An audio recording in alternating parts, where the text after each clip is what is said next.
मित्रों नमस्कार, मैं आचार्य गोपाल दत्त प्रीति मेरे यूट्यूब चैनल में आप सभी मित्रों का हार्दिक स्वागत है, अभिनंदन है।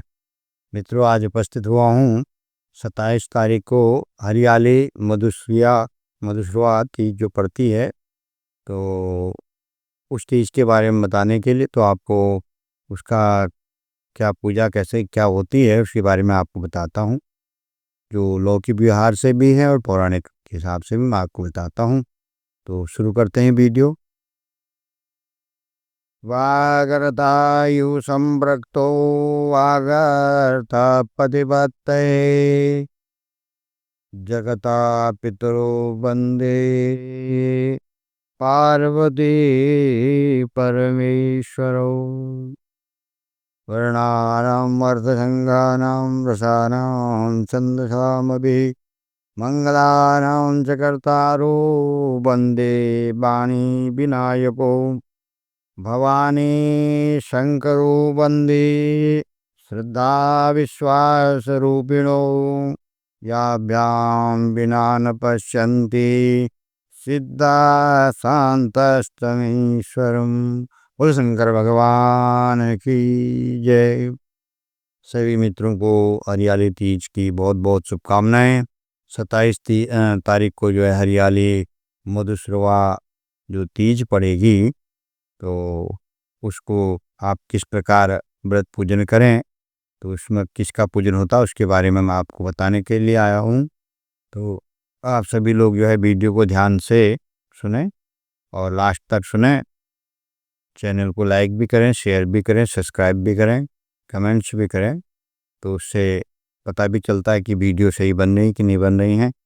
और आपको कोई नई जानकारी चाहिए हो तो उसके बारे में भी आप कमेंट्स में बता सकते हैं। तो हमारी कोशिश रहेगी कि आपको जो है शास्त्रोक्त विधान से आपको मैं अवगत कराऊं उसके बारे में। तो शुरू करते हैं। 27 तारीख को मधुश्रवा हरियाली तीज है। तो तीज के दिन जो है जो लोग तीज का व्रत करते हैं किस प्रकार से करें, उसमें भवानी शंकर गौरी शंकर भगवान का पूजन होता है। तो उसके बारे में जो कथा प्रचलित है पुराणों में, तो उसके बारे में आपको मैं थोड़ा अवगत करा देता हूँ। उससे पहले पूजा का विधान बताता हूँ। इसमें जो है भगवान शंकर और पार्वती जी का जो है पूजन होता है, और उसमें जो है गौरी शंकर और के नाम से उनका पूजन होता है। तो इस दिन जो है हरियाली तीज के दिन प्रातःकाल उठ करके गंगा जल गर्म हो गए, गंगा जल मिश्रित करके जल में जो है आप स्नान करें, और स्नान करने के पश्चात में आप जो है अपने घर का जो नित्य कर्म है उसको करके भगवान का पूजन इत्यादि करें। उसके बाद में मंदिर में जाएं। मंदिर में जा करके भगवान शंकर के मंदिर में जा करके गौरी शंकर भगवान का पूजन करें। शिवलिंग के ऊपर में सर्वप्रथम आप जो है जल चढ़ाएं, और उसके बाद में आप जब जाते हैं तो भगवान को सबसे पहले प्रणाम करके जल चढ़ा करके उसके बाद में आप दूध, उसके बाद फिर दही, फिर उसके बाद में घी, उसके बाद में शहद और उसके बाद में शक्कर, इनसे जो है भगवान को स्नान कराएं। फिर उसके बाद साफ जल से जो है भगवान का जल से जो है अच्छी तरह से शुद्धोदक स्नान कराएं।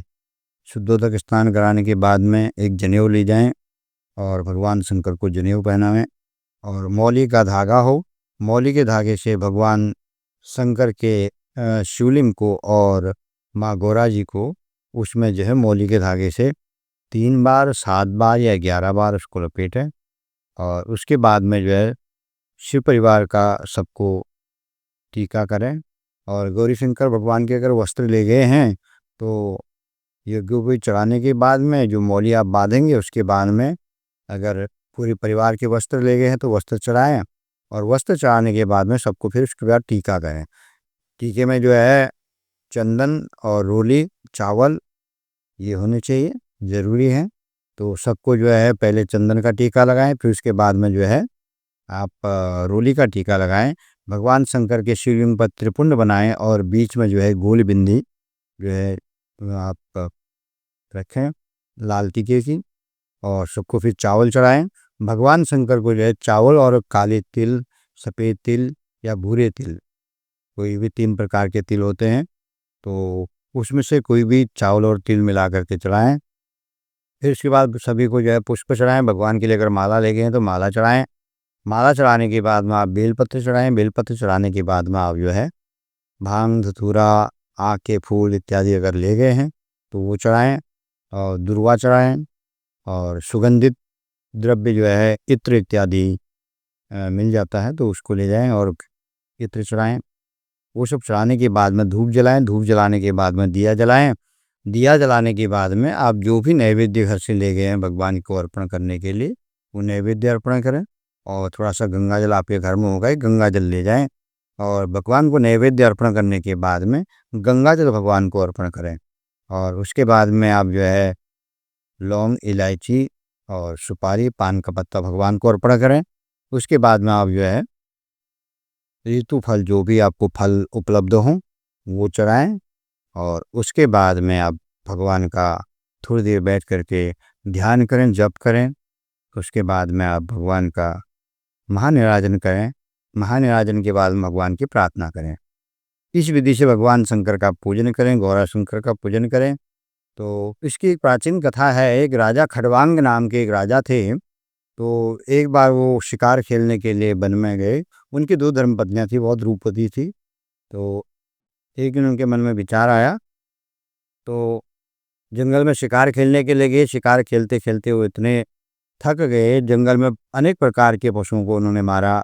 हाथी, जंगली जानवर जितने भी थे उनमें से कुछ न कुछ मारा। बहुत जब थक गए तो थक करके जब वो चूर चूर हो गए तो ऐसे महसूस हुआ कि अब मेरे प्राण जाते हैं। तो इतने में ही जो है उनको एक सरोवर दिखाई दिया।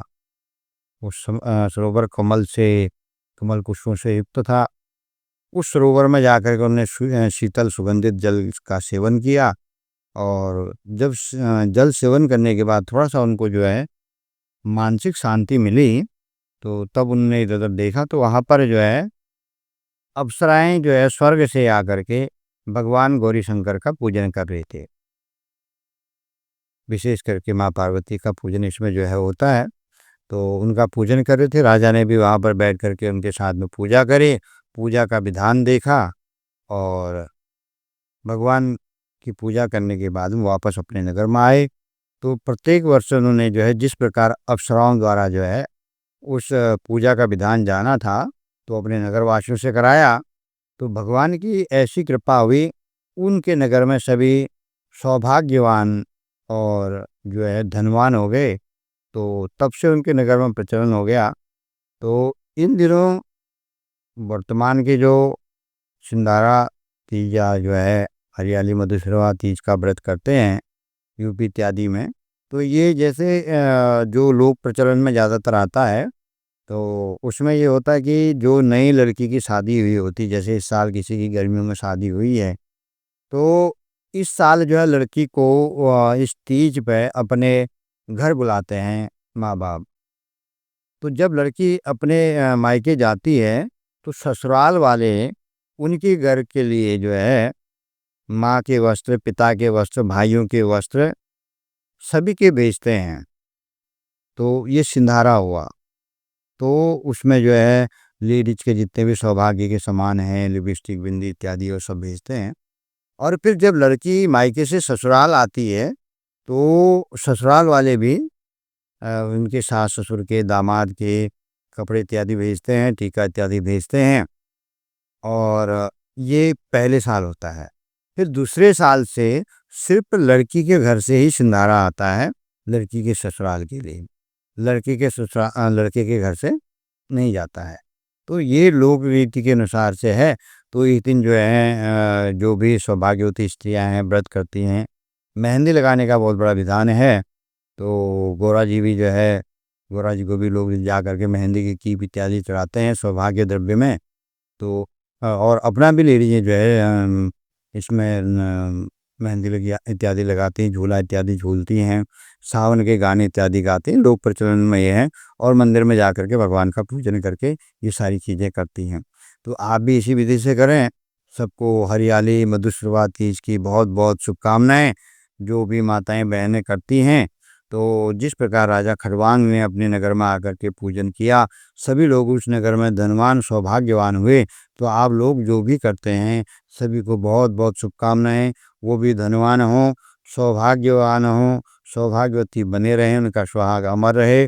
भगवान शंकर की तरह जैसे माँ पार्वती जी उनके साथ में सदैव विराजमान रहते हैं, आप लोग भी अपने अर्धांग के साथ में जो है शिव स्वरूप मान करके उनका जो घर में कलेश इत्यादि न हो, जिस प्रकार भी आप लोगों का जो है बने व्यवहार बना करके रखें। भगवान शंकर की इसी मनोकामना से पूजन करें और आपके घर में बहुत बहुत जो है समृद्धि आए।